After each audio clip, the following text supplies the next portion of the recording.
আত্মসমর্পণ করি, বাবার কাছে সারেন্ডার করি। ও বাবা আমার কোথাও স্থান নাই, আপনি আমাকে ক্ষমা করে দিন, আমাকে আপনি মাফ করে দিন।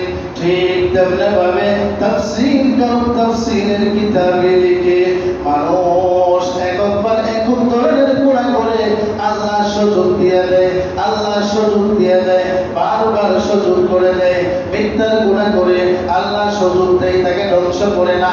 জবানের গুনাহ করে, চোখের গুনাহ করে, ব্রেইনের গুনাহ করে, অঙ্গ প্রত্যঙ্গের গুনাহ করে বারবার আল্লাহ ইচ্ছা করলে ঠাড়া ফালাইয়া মারতে পারে, ধ্বংস করে দিতে পারে, কিন্তু ধ্বংস করেন না।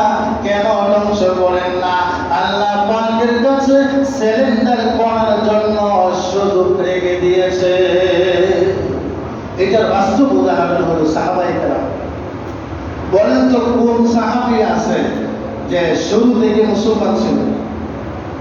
সমস্ত সাহাবী আগে ছিল অমুসলিম, পরবর্তীতে মুসলমান হয়েছে, ঈমান আছে। তাইলে ওমর রাদিয়াল্লাহু তাআলা আনহু যখন মূর্তি পূজা করতো, আল্লাহ যদি রাগ করে কারা পালায় বাইরে যেত, তাহলে কি সে খলিফাতুল মুসলিমিন হইতে পারতো?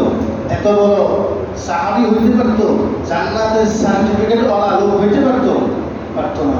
যখন সে নিয়ত করছে, ঘোষণা দিয়েছে যে আমি মুহাম্মদের কল্লা নিয়ে আসবো, খোলা তলোয়ার নিয়ে যখন যাচ্ছে মক্কার থেকে, তখন যদি আল্লাহ রাগ হইয়া ফেরেশতা বানাইতো যে ওরে দুইটা থাপ্পড় দিয়ে মেরে ফেলা, তাহলে কি তার নবীজির কাছে আত্মসমর্পণ করার সুযোগ পাইতো?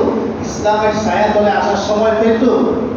এটা হচ্ছে 2 নম্বর ব্যাখ্যা। আল্লাহ 1400-1500 বছর আগে বলছেন কুতিলাল ইনসানু মা আকফারা, যে মানুষ ধ্বংস হোক। তাহলে এত বছর আগে বললো আল্লাহ ধ্বংস হোক, তাহলে এখনো ধ্বংস হয় না কেন?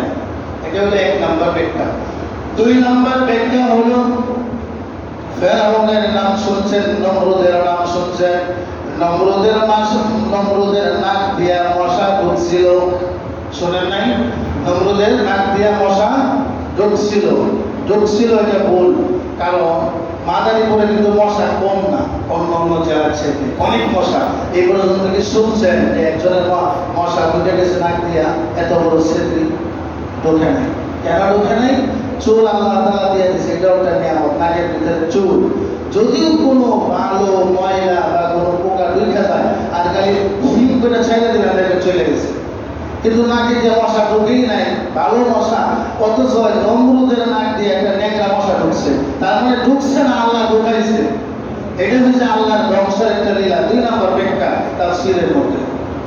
আল্লাহ রাব্বুল আলামিন নমরুদের নাক দিয়ে নেকড়া মশা ঢুকাইছে। শুধু তাই নয়, ঢুকানোর পরে যখন এই মশাটা মস্তিষ্কের মধ্যে বারবার আঘাত করতেছে, তখন অস্থির হইয়া তার কাজের লোককে বলে আমার মাথার মধ্যে আঘাত দাও।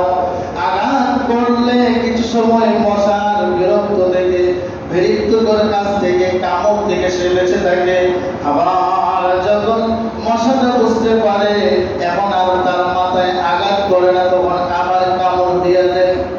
নমরুদ বুদ্ধি করলো যে এইভাবে কাম হবে না, একজন কামলা রেখে দিই কাজের লোক, যে ও খালি পিটাই দেখায় মাথার মধ্যে, মানে কাঠ দিয়া, বাঁশ দিয়া, রড দিয়া পিটা দিলে ব্যথা পাবে।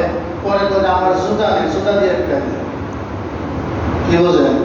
জুতা দিয়ে পিটা দেয়। আল্লাহ যে ধ্বংস করবে মানুষকে, এটা 2 নম্বর ব্যাখ্যা। ওই জুতা দিয়ে পিটায়। এখন যাকে কামলা রাখছে, ও 24 ঘন্টা কি না খায় না ঘুমায় কি পিটাইতে